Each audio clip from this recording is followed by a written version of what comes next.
যাতে আমি স্যারের পক্ষ থেকে আপনাদের মাঝে উপস্থিত হয়েছি।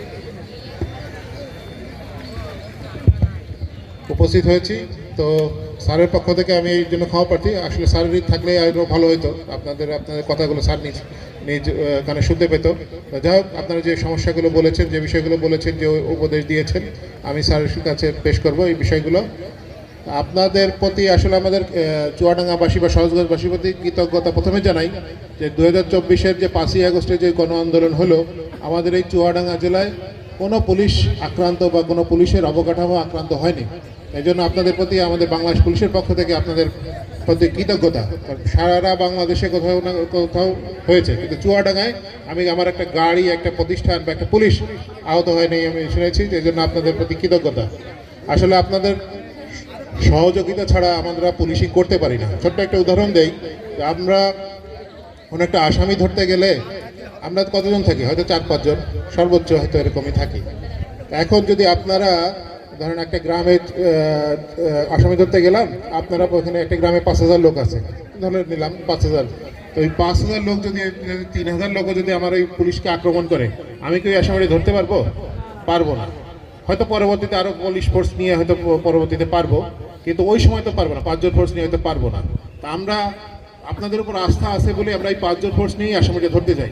আমরা মনে করি যে না, আমার গ্রামবাসী, ওই যে 5,000 গ্রামবাসী আছে, তারা নিশ্চয়ই অন্যায়ের সঙ্গ দিবে না, অন্যায়ের সাথে থাকবে না। একজন অন্যায়কারীকে আসামি ধরতে গেলে তারা আরও সহযোগিতা করবে। এই আস্থাটা আছে বলেই কিন্তু আমরা পুলিশিংটা করতে পারি। আর এই আস্থা, আপনাদের আস্থাটা যদি আমাদের পুলিশের উপর থেকে চলে যায়, আমরা কিন্তু পুলিশিং করতে পারবো না এবং আপনারাই তখন অনিরাপদ হয়ে যাবেন। কারণ আমাদের দায়িত্ব হচ্ছে আপনাকে নিরাপত্তা দেওয়া। আপনি যদি আমার উপর অনাস্থা রাখেন যেটা এই পুলিশের খেয়াল রাখবে না, তাহলে আপনার নিরাপত্তার ব্যবস্থাটা আপনাকেই করতে হবে। আমার তখন থাকা না থাকা কোনো বিষয় আসবে না। এই জন্য আমরা চাইবো যে পুলিশের উপর আস্থাটা আপনারা বজায় রাখেন। যে কোনো অন্যায়ের বিরুদ্ধে আপনারা পুলিশকে সহযোগিতা করেন। কীভাবে সহযোগিতা করবেন?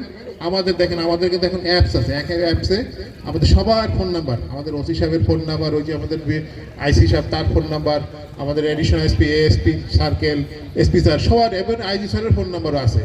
আপনারা ফোনের মাধ্যমে, হোয়াটসঅ্যাপে বা যেভাবে হোক আমাদেরকে তথ্য দিতে পারেন। এটা কোনো খুব সহজ এখন আমাদেরকে তথ্য দেওয়া।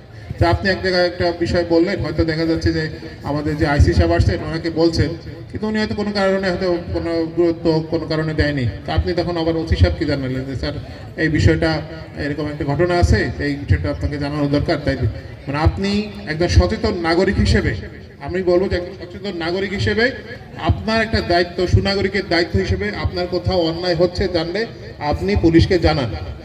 আপনার দায়িত্ব। আপনি যদি এখন মনে করেন না আমি জানাবো কেন, আমাদের চেয়ারম্যান সাহেব আছে, আমাদের বাজার কমিটির সভাপতি আছে, উনি জানান, দরকার নেই, আপনি জানান। আপনার তথ্যটা আমরা পরে যাচাই বাছাই করেই আমরা ব্যবস্থা নেব। হয়তো আপনি এটা তথ্য দিলেন, সাথে সাথে এবার দেখা যাচ্ছে আপনি যদি এক্সপেক্ট করেন, যে প্রত্যাশা করেন যে না আমি সাথে সাথে অ্যাকশন, এরকম না। আপনি একটা তথ্য দিলে আমরা একটু যাচাই বাছাই করে নিই যে আসলে সঠিক কিনা। কারণ অনেক দুষ্টু লোকও থাকে, সে হয়তো একটা মিথ্যা তথ্য দিয়ে একজনকে ফাঁসানোর চেষ্টা করতে পারে।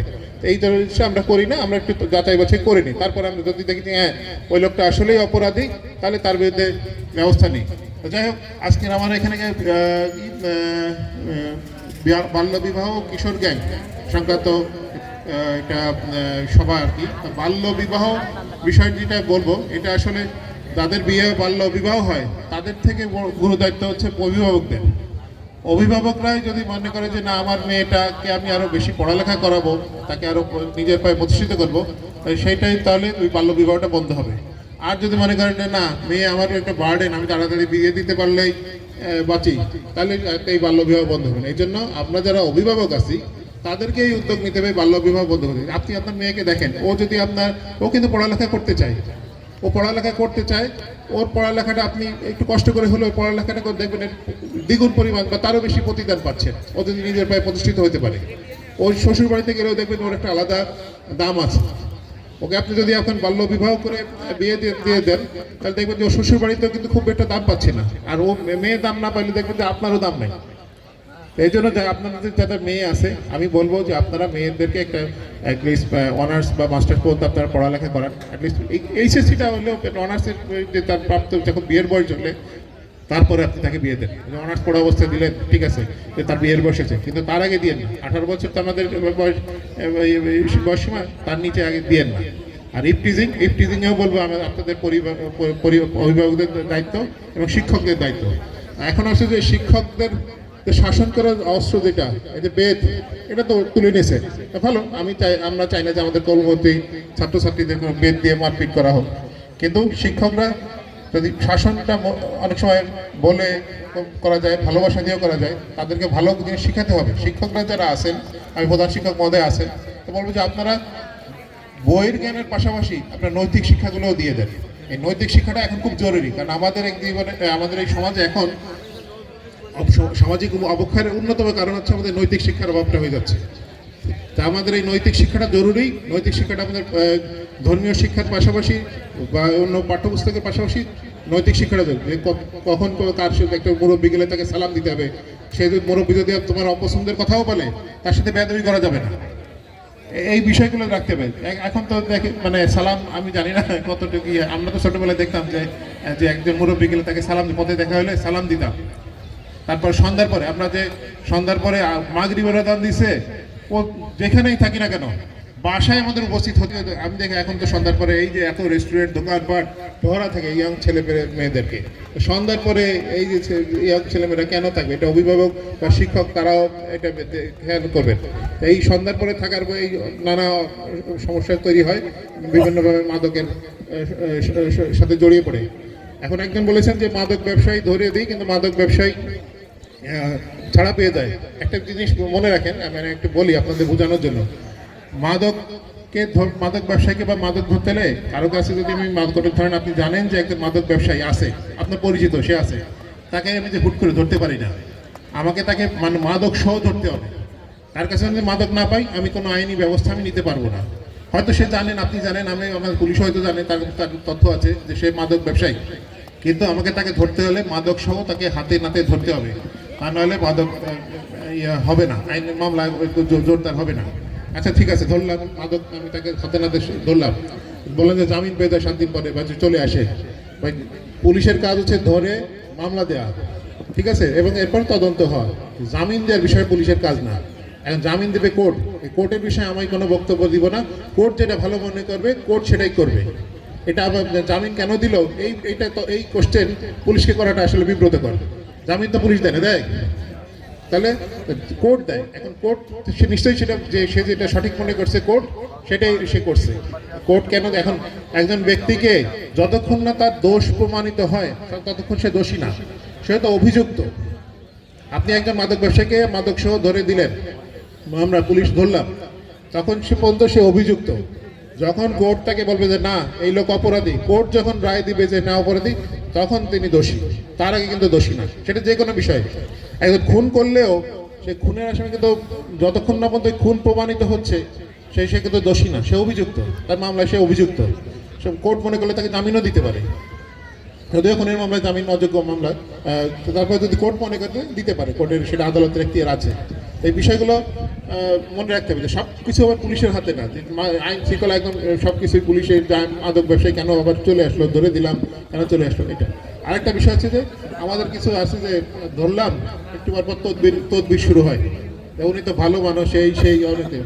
এখন একটা বিষয় আছে যে যারা রাজনৈতিক নেতৃবৃন্দ বা অন্যান্য নেতৃবৃন্দ আছেন, তাদের কাছে যায় লোকজন যে আমার ছেলেরে ধরে নিয়ে গেছে, বাবার ভাইরে ধরে নিয়ে গেছে। তা উনি তো রাজনীতি করেন, উনি তো আসলে তো আপনার এলাকায় ওনার জনপ্রিয়তা রাখতে হবে, উনি হয়তো করেন, ওনার জনপ্রিয়তা রাখার জন্য তদবিরটা করেন।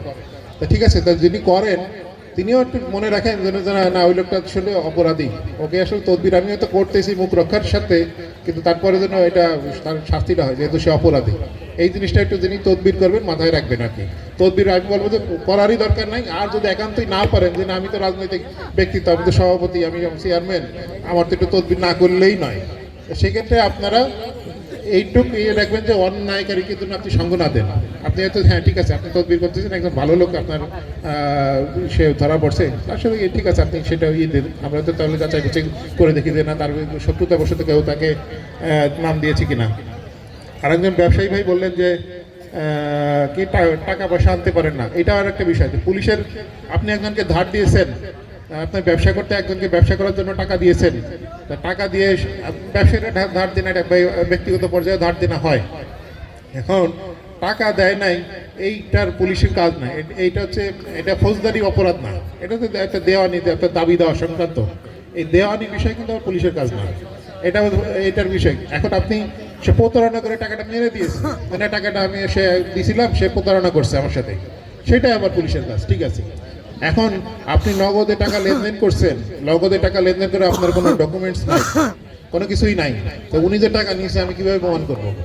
এই জন্য আপনাদেরকে সবাইকে বলি, ব্যবসায়ী হন বা ব্যক্তিগত যাই হন, কৃষিজীবী হন, আপনারা কাউকে টাকা দিলে ব্যাংকিং চ্যানেলের মাধ্যমে টাকা দিবেন, তাহলে প্রমাণ থাকে। কারণ ব্যাংকিং চ্যানেল কিন্তু কখনো এলোমেলো করে না, ওইটা জানে একটা চেক দিচ্ছেন মানে ব্যাংক দিচ্ছে টাকা দিয়ে, ওই ডকুমেন্টস ব্যাংক যতদিন আছে ওই ডকুমেন্টস ততদিন আছে। আমি তখন তদন্ত করতে গেলে ব্যাংকের ওই ডকুমেন্টসটা নিলে আমি ওই প্রমাণ করতে পারবো, আমার এইটা কোনো সমস্যা হবে না। যার যার দলের ভোট সে চাবে, কোনো ধরনের আশঙ্কা নাই।